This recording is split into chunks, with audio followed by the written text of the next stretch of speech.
سب سے پہلے مفتی صاحب آپ کی طرف ہم آئیں گے اور آپ سے بات چیت کریں گے کہ جس طریقے سے ہم بات کر رہے ہیں کہ مسجد میں جب ہم جاتے ہیں تو کئی لوگ دیکھ رہے ہوتے ہیں کہ وہ گھر میں نماز پڑھ رہے ہیں یا کوئی سستی کا باعث بن جاتی ہے تو وہ وہاں پہ نماز نہیں پڑھتے، تو ان دونوں میں کیا ڈفرنس آ جاتا ہے، کیا کہیں گے آپ؟ اعوذ باللہ من الشیطان الرجیم، بسم اللہ الرحمن الرحیم۔ سب سے پہلی بات یہ ہے کہ اللہ تعالیٰ نے ہمیں اپنی عبادت کے لیے پیدا کیا ہے، اور قرآن مجید فرقان حمید میں فرمایا کہ وما خلقت الجن والانس الا لیعبدون، ہم نے جن و انس کو نہیں پیدا کیا لیکن اپنی عبادت کے لیے پیدا کیا ہے۔ ہمیں اللہ رب العالمین نے اپنی عبادت کے لیے پیدا کیا، اور عبادت اس انداز میں کرنی ہے، اخلاص اس چیز کا نام ہے کہ جب ہم عبادت کر رہے ہوں، اللہ کی نماز پڑھ رہے ہوں، تو ہمارا یہ خیال ہو کہ ہم اللہ کو دیکھ کر نماز پڑھ رہے ہیں۔ اور حضور نبی کریم صلی اللہ تعالیٰ علیہ وسلم نے فرمایا کہ اگر یہ خیال نہیں آتا کہ میں اللہ کو دیکھ رہا ہوں، اور یقینی طور پہ یہ ایک بہت اوپر کا درجہ ہے کہ انسان یہ سوچ رہا ہو کہ میں اللہ کو دیکھ رہا ہوں، اللہ میرے سامنے ہے، تو حضور نے فرمایا اگر یہ خیال نہ آئے کہ میں اللہ کو دیکھ رہا ہوں، تو یہ خیال ضرور آنا چاہیے کہ اللہ مجھے دیکھ رہا ہے اور میں اللہ کے سامنے عبادت گزار ہو رہا ہوں اور سجدہ ریز ہو رہا ہوں۔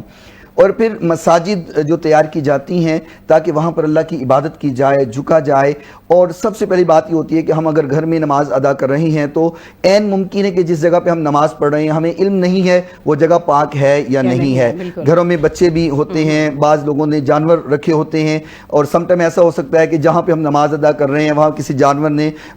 پلیدی یا پیشاب کر دیا ہے، کسی بچے نے وہاں پہ پلیدی پھینک دی ہے، تو ہم نماز پڑھیں اور انجانے کے اندر ہم اپنی نماز کو ضائع کر بیٹھیں۔ تو مسجدوں کو تیار کیا جاتا ہے، پھر اس کو اتنا سجایا جاتا ہے، آپ آج کل دیکھتے ہیں قالین ہیں، ماربلز ہیں، اور بڑی بڑی خوبصورت مساجد کو تیار کیا جاتا ہے۔ تو ایک چیز میں بھی یہ بھی سمجھتا ہوں کہ جو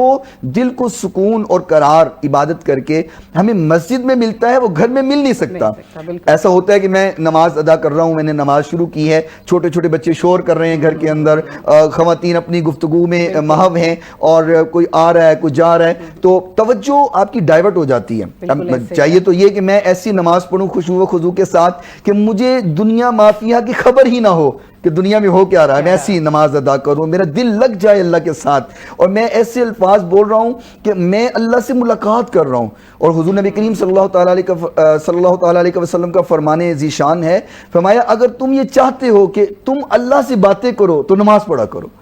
اور اگر تم چاہتے ہو کہ اللہ تم سے باتیں کرے تو پھر قرآن پڑھا کرو۔ کیا بات ہے! تو ہم جب گھر میں نماز پڑھیں گے تو میں نہیں سمجھتا کہ ہم اتنی خشوع و خضوع سے نماز پڑھ سکتے ہیں کہ یہ تصور پیدا ہو کہ میں اللہ سے باتیں کر رہا ہوں۔ اب دیکھیں نا، آپ جب نماز سٹارٹ کرتے ہیں اللہ اکبر کہہ کے، بلکہ میں اس کو ایگزامپل یوں دیتا ہوں کہ کوئی بچہ ہے اور وہ اپنی ماں سے کوئی کھلونا طلب کرنا چاہے، لینا چاہے، تو وہ پہلے پیار سے کہتا ہے۔ اب اس کو پہلے ایگزامپل کو توجہ کیجئے گا، پھر آپ کو اگلی بات کا مزہ آئے گا۔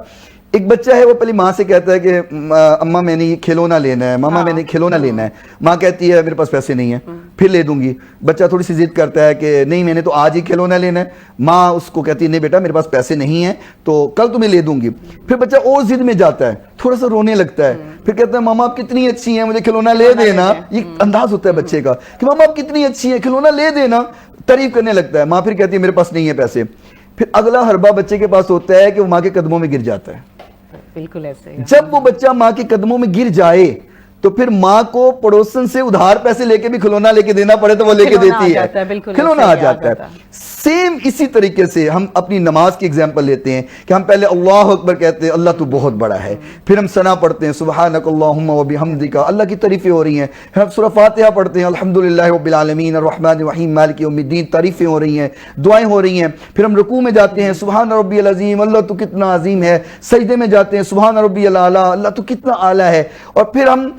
جب سجدے میں چلے جاتے ہیں، سر سجدے میں رکھ لیتے ہیں، تو پھر وہ کیفیت ہوتی ہے جو میرے بچے کی اگزامپل دی ہے کہ وہ ماں کے قدموں میں گرا ہوا ہے، تو یہاں ہم سجدے میں سر رکھ کے پھر اللہ سے کہتے ہیں سبحان ربی الاعلی، اللہ تو کتنا اعلیٰ ہے، ہماری التجائیں سننا تو کتنا اعلیٰ ہے۔ تو یہ جو خشوع و خضوع ہے، یہ جو سکون ہے، اطمینان ہے قلب کا، یہ ہمیں گھروں میں نہیں محسوس ہو سکتا۔ گھر میں ہو سکتا ہے ادھر سے میں نماز شروع کی، ادھر سے بیگم کہے دال ختم ہو گئی، آپ دال نہیں لے کر آئے، یہ تو نمک ختم ہو گیا، گھی ختم ہو گیا، آپ نے کچن میں دیکھا نہیں، تو میری توجہ ادھر ڈائیورٹ ہو جائے گی کہ میں تو سامان لے کے آنا تھا، بچوں کو اسکول سے لے کر آنا ہے، ان کو ٹیوشن چھوڑنے جانا ہے۔ تو یہ خشوع و خضوع جب آپ مسجد میں نماز ادا کریں گے تو وہاں پہ صرف آپ ہیں یا خدا ہے، کیا بات ہے، زبردست، کوئی تیسرا نہیں ہے۔ بہت پیاری تو وہ سرور آپ گھر میں نہیں لے سکتے، وہ مسجد میں ہی آپ کو مل سکتا ہے۔ بالکل ایسے ہی ہے۔ ڈاکٹر